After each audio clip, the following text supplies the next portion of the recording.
Welcome back, everyone. We are continuing with Agatha Christie, The Murder of Roger Ackroyd. We're starting Chapter 2, Who's Who in King's Abbot. Before I proceed further with what I said to Caroline and what Caroline said to me, it might be as well to give some idea of what I should describe as our local geography. Our village, King's Abbot, is, I imagine, very much like any other village. Our big town is Cranchester, 9 miles away. We have a large railway station, a small post office, and 2 rival general stores. Able-bodied men are apt to leave the place early in life, but we are rich in unmarried ladies and retired military officers. Our hobbies and recreations can be summed up in one word: gossip. There are only 2 houses of any importance in King's Abbot. One is King's Paddock, left to Mrs. Ferrars by her late husband. The other, Fernley Park, is owned by Roger Ackroyd. Ackroyd has always interested me by being a man more impossibly like a country squire than any country squire could really be. He reminds of the red-faced sportsman who always appeared early in the first act of an old-fashioned musical comedy, the setting being the village green. They usually sing a song about going up to London. Nowadays, we have revues, and the country squire has died out of musical fashion. Of course, Ackroyd is not really a country squire. He is an immensely successful manufacturer of, I think, wagon wheels. He is a man of nearly 50 years of age, rubicund of face, and genial of manner. He is hand in glove with the vicar, subscribes liberally to parish funds, though rumor has it that he is extremely mean in personal expenditure, encourages cricket matches, lads' clubs, and disabled soldiers' institutes. He is, in fact, the life and soul of our peaceful village of King's Abbot. Now, when Roger Ackroyd was a lad of 21, he fell in love with and married a beautiful woman some 5 or 6 years his senior. Her name was Patton, and she was a widow with 1 child. The history of the marriage was short and painful. To put it bluntly, Mrs. Ackroyd was a dipsomaniac. She succeeded in drinking herself into the grave 4 years after her marriage. In the years that followed, Ackroyd showed no disposition to make a second matrimonial adventure. His wife's child by her first marriage was only 7 years old when his mother died. He is now 25. Ackroyd has always regarded him as his own son and has brought him up accordingly. But he has been a wild lad and a continual source of worry and trouble to his stepfather. Nevertheless, we are all very fond of Ralph Patton in King's Abbot. He is such a good-looking youngster, for one thing. As I said before, we are ready enough to gossip in our village. Everybody noticed from the first that Ackroyd and Mrs. Ferrars got on very well together. After her husband's death, the intimacy became more marked. They were always seen about together, and it was freely conjectured that at the end of her period of mourning, Mrs. Ferrars would become Mrs. Roger Ackroyd. It was felt, indeed, that there was a certain fitness in the thing.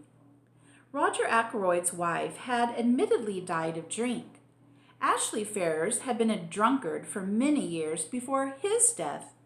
It was only fitting that these 2 victims of alcoholic excess should make up to each other for all that they had previously endured at the hands of their former spouses. The Ferrars only came to live here just over a year ago, but a halo of gossip has surrounded Ackroyd for many years past. All the time that Ralph Patton was growing up to manhood, a series of lady housekeepers presided over Ackroyd's establishment, and each in turn was regarded with lively suspicion by Caroline and her cronies. It is not too much to say that for at least 15 years, the whole village has confidently expected Ackroyd to marry one of his housekeepers. The last of them, a redoubtable lady called Miss Russell, had reigned undisputed for 5 years. twice as long as any of her predecessors. It is felt that but for the advent of Mrs. Ferrars, Ackroyd could hardly have escaped. That and one other factor, the unexpected arrival of a widowed sister-in-law with her daughter from Canada, Mrs. Cecil Ackroyd, widow of Ackroyd's ne'er-do-well younger brother, has taken up her residence at Fernley Park and has succeeded, according to Caroline, in putting Miss Russell in her proper place. I don't know exactly what a proper place constitutes. It sounds chilly and unpleasant, but I know that Miss Russell goes about with pinched lips and what I can only describe as an acid smile, and that she professes the utmost sympathy for poor Mrs. Ackroyd, dependent on the charity of her husband's brother. The bread of charity is so bitter, is it not? I should be quite miserable if I did not work for my living. I don't know what Mrs. Cecil Ackroyd thought of the Ferrars affair when it came on the tapis. It was clearly to her advantage that Ackroyd should remain unmarried. She was always very charming, not to say gushing, to Mrs. Ferrars when they met. Caroline says that proves less than nothing. Such have been our preoccupations in King's Abbot for the last few years. We have discussed Ackroyd and his affairs from every standpoint. Mrs. Ferrars has fitted into her place in the scheme. Now, there has been a rearrangement of the kaleidoscope. From a mild discussion of probable wedding presents, we have been jerked into the midst of a tragedy. Revolving these and sundry other matters in my mind, I went mechanically on my round. I had no cases of special interest to attend, which was, perhaps, as well, for my thoughts returned again and again to the mystery of Mrs. Ferrars' death. Had she taken her own life? Surely, if she had done so, she would have left some word behind to say what she contemplated doing. Women, in my experience, if they once reach the determination to commit suicide, usually wish to reveal the state of mind that led to the fatal action. They covet the limelight. When had I last seen her? Not for over a week. Her manner then had not been normal enough considering everything. Then I suddenly remembered that I had seen her, though not to speak to, only yesterday. She had been walking with Ralph Patten, and I had been surprised because I had had no idea that he was likely to be in King's Abbot. I thought, indeed, that he had quarreled finally with his stepfather. Nothing had been seen of him down here for nearly 6 months. They had been walking along side by side, their heads close together, and she had been talking very earnestly. I think I can safely say that it was at this moment that a foreboding of the future first swept over me. Nothing tangible as yet, but a vague premonition of the way things were setting. That earnest teet-teet between Ralph Patten and Mrs. Ferrars the day before struck me disagreeably. I was still thinking of it when I came face to face with Roger Ackroyd. "Shepherd!" he exclaimed. "Just the man I wanted to get hold of. This is a terrible business." "You've heard, then?" He nodded. He had felt the blow keenly, I could see. His big red cheeks seemed to have fallen in, and he looked a positive wreck of his usual jolly, healthy self. "It's worse than you know," he said quietly. "Look here, Shepherd, I've got to talk to you. Can you come back with me now?" "Hardly. I've got 3 patients to see still, and I must be back by 12 to see my surgery patients." "Then this afternoon. No, better still, dine tonight. At 7:30? Will that suit you?" "Yes, I can manage that all right. What's wrong? Is it Ralph?" I hardly knew why I said that, except, perhaps, that it had so often been Ralph. Ackroyd stared blankly at me as though he hardly understood. I began to realize that there must be something very wrong indeed somewhere. I had never seen Ackroyd so upset before. Ralph? He said vaguely. Oh, no, it's not Ralph. Ralph's in London. Damn, here's old Miss Gannett coming. I don't want to have to talk to her about this ghastly business. See you tonight, Shepherd, 7:30. I nodded and he hurried away, leaving me wondering. Ralph? In London? But he had certainly been in King's Abbot the preceding afternoon. He must have gone back to town late last night or early this morning, and yet Ackroyd's manner had conveyed quite a different impression. He had spoken as though Ralph had not been near the place for months. I had no time to puzzle the matter out further. Miss Gannett was upon me, thirsting for information. Miss Gannett has all the characteristics of my sister, Caroline, but she lacks the unerring aim in jumping to conclusions, which lends a touch of greatness to Caroline's maneuvers. Miss Gannett was breathless and interrogatory. Wasn't it sad about poor dear Mrs. Ferrars? A lot of people were saying she had been a confirmed drug taker for years. So wicked the way people went about saying things. And yet, the worst of it was, there was usually a grain of truth somewhere in these wild statements. No smoke without fire. They were saying, too, that Mr. Ackroyd had found out about it and had broken off the engagement because there was an engagement. She, Miss Gannett, had proof positive of that. Of course, I must know all about it. Doctors always did. But did they never tell? And all this with a sharp, beady eye on me to see how I reacted to these suggestions. Fortunately, long association with Caroline has led me to preserve an impassive countenance and to be ready with small, non-committal remarks. On this occasion, I congratulated Miss Gannett on not joining an ill-natured gossip. Rather a neat counterattack, I thought. It left her in difficulties, and before she could pull herself together, I had passed on.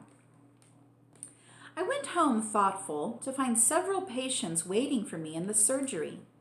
I had dismissed the last of them, as I thought, and was just contemplating a few minutes in the garden before lunch when I perceived one more patient waiting for me. She rose and came towards me as I stood, somewhat surprised. I don't know why I should have been, except that there is a suggestion of cast iron about Miss Russell, a something that is above the ills of the flesh. Ackroyd's housekeeper is a tall woman, handsome but forbidding in appearance. She has a stern eye and lips that shut tightly, and I feel that if I were an under-housemaid or a kitchen maid, I should run for my life whenever I heard her coming. "Good morning, Dr. Shepherd," said Miss Russell. "I should be much obliged if you would take a look at my knee." I took a look, but truth to tell, I was very little wiser when I had done so. Miss Russell's account of vague pains was so unconvincing that with a woman of less integrity of character, I should have suspected a trumped-up tale. It did cross my mind for one moment that Miss Russell might have deliberately invented this affection of the knee in order to pump me on the subject of Mrs. Ferrars' death. But I soon saw that there, at least, I had misjudged her. She made a brief reference to the tragedy, nothing more. Yet she certainly seemed disposed to linger and chat. "Well, thank you very much for this bottle of liniment, Doctor," she said at last. "Not that I believe it will do the least good." I didn't think it would either, but I protested in duty bound. After all, it couldn't do any harm, and one must stick up for the tools of one's trade. "I don't believe in all these drugs," said Miss Russell, her eyes sweeping over my array of bottles disparagingly. "Drugs do a lot of harm. Look at the cocaine habit. Well, as far as that goes, it's very prevalent in high society." I'm sure Miss Russell knows far more about high society than I do. I didn't attempt to argue with her.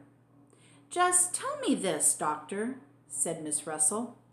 Suppose you are really a slave of the drug habit. Is there any cure? One cannot answer a question like that offhand.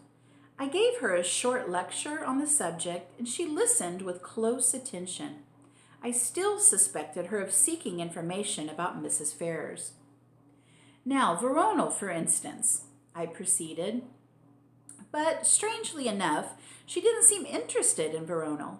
Instead, she changed the subject and asked me if it was true that there were certain poisons so rare as to baffle detection.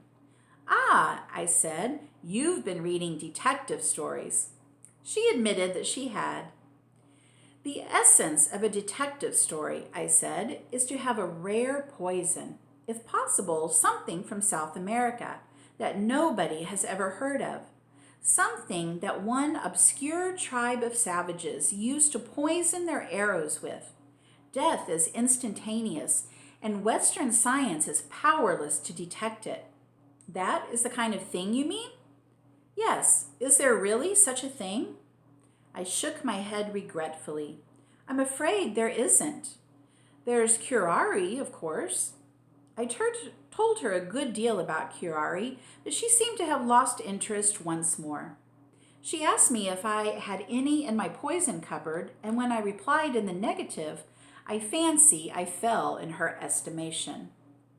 She said she must be getting back, and I saw her out the surgery door just as the luncheon gong went. I should never have suspected Miss Russell of a fondness for detective stories. It pleases me very much to think of her stepping out of the housekeeper's room to rebuke a delinquent housemaid, and then returning to a comfortable perusal of the mystery of the seventh death, or something of the kind. All right, that is the end of chapter 2. Join me soon for chapter 3, The Man Who Grew Vegetable Marrows. Thanks for watching, everybody. See you soon. Bye.